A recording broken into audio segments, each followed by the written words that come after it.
11th class, we are continuing with chapter number 2, that is the structure of atom.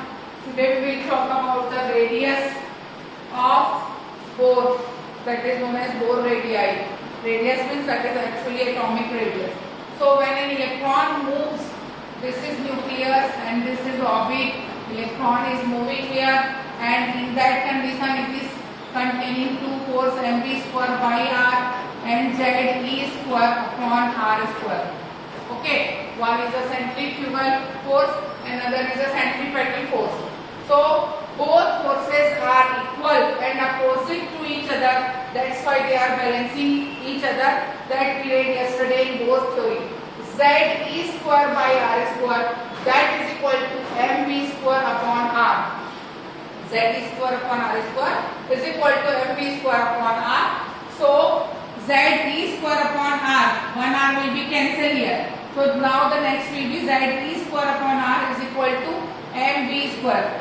Z is a number of proton or electron. So if I am considering Z is equal to 1, means if I am considering hydrogen molecule, so the next value will be E square by R is equal to mv square.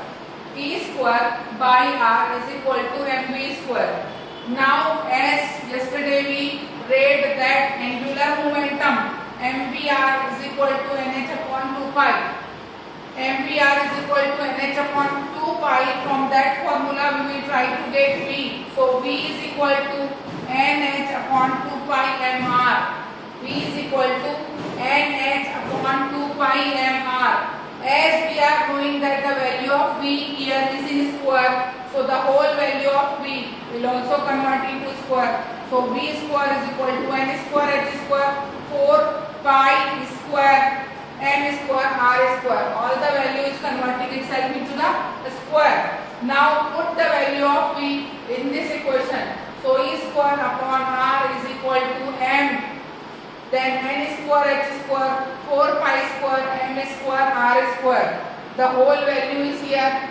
Whatever the things are repeating will cancel. R will be cancelled. Now this v square will be cancelled. This m single m will cancel, and the final value will be e square is equal to n square h square 4 pi square mr.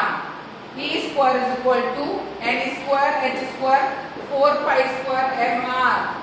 But we are talking about the radius of Bohr. So r will come out outside. R is equal to n square h square 4 pi square e square m.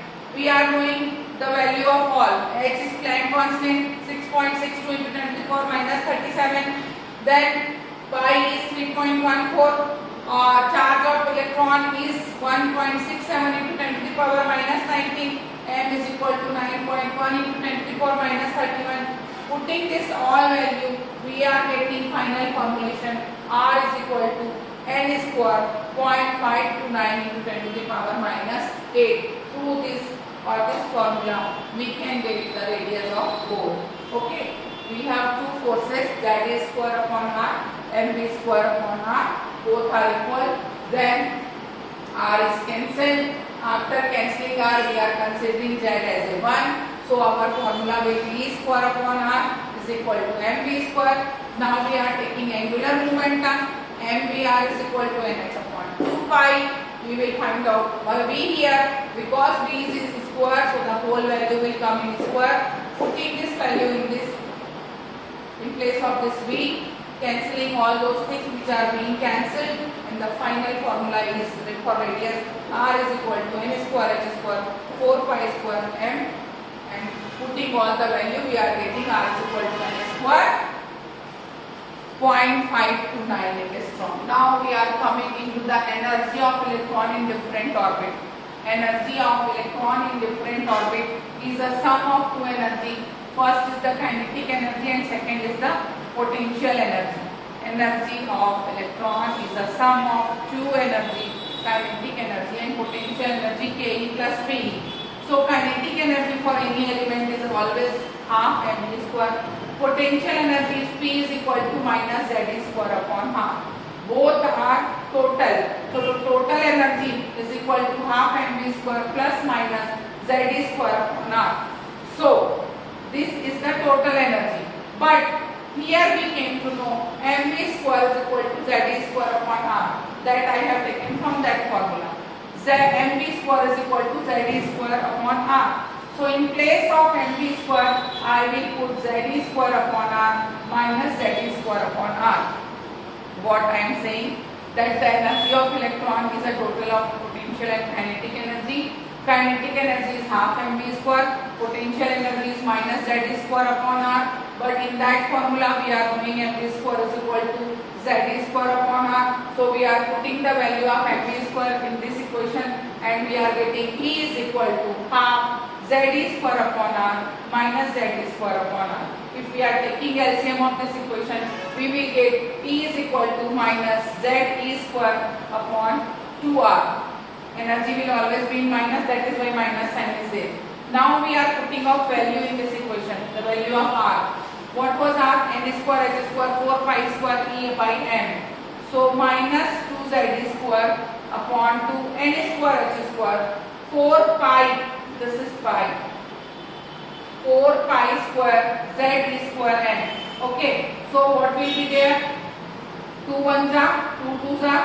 Okay, and the final formula is E is equal to 2z square. Here it is z square, here it is z square. So it will be z4. 2z square, which will be like this. 2z square E4 m n square h square. Okay, here it was z, it is z. So z will convert itself into square. Here it is E square, it will convert E4, m is only 1, so E is equal to minus 2ze square, E4m, n square h square is energy of any electron. Is the energy of any electron. Clear? Now we are coming into the next theory. The next theory is de Broglie's theory. According to de Broglie,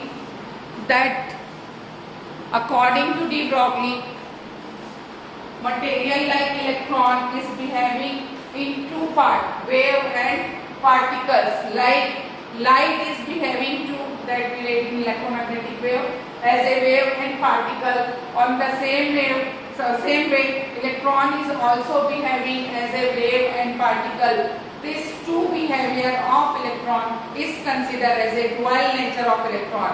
That the equation given by de Broglie, that electron is showing its dual nature, and this is the theorem about dual nature. First we are talking about Planck constant, that is equal to E is equal to h nu. Energy's equation E is equal to h nu where it is behaving as a wave. When it behaves as a particle, then the equation is E is equal to mc square. Both are the equation of energy. Einstein equation is also energy equation. Planck's equation is also energy equation. So both are equal. So we will write mc square is equal to h nu. As we know that nu is equal to c by lambda. Nu is equal to c by lambda. So putting the value of nu here, mc square is equal to h into c by lambda. C will be cancelled. So now lambda is equal to hc upon mc square you can do, and you can cut here only. Lambda is equal to hc upon mc square, then cut here only or in this equation also. Then lambda will remain as a h upon mc. H is Planck constant, m is mass, c is the velocity of light, and lambda is wavelength, which we already read. Now this mass and velocity is considered as a momentum. Momentum is represented by P. So lambda is equal to h upon P. P is the angular momentum of any electron. So electron behaves as a wave and particle, that is known as the dual nature given by Mr. de Broglie. Planck constant is equal to h nu. Einstein equation is equal to mc square. Planck is for wave, Einstein is for particle. Both are the energy equations, so both are equal to each other. That is why mc square is equal to h nu. The value of nu is equal to c by lambda. Then c will be cancelled here. We will get lambda is equal to h upon mc. M and c is equal to p. That's why lambda is equal to h upon p. Okay. You have to solve numerical based on this formula. That is your homework. You will solve all the numericals which is given in book. in your note copy. Now one thing is that I came to know in WhatsApp that I am not sending notes. I am already given you all the notes in board. Please write it in your notebook.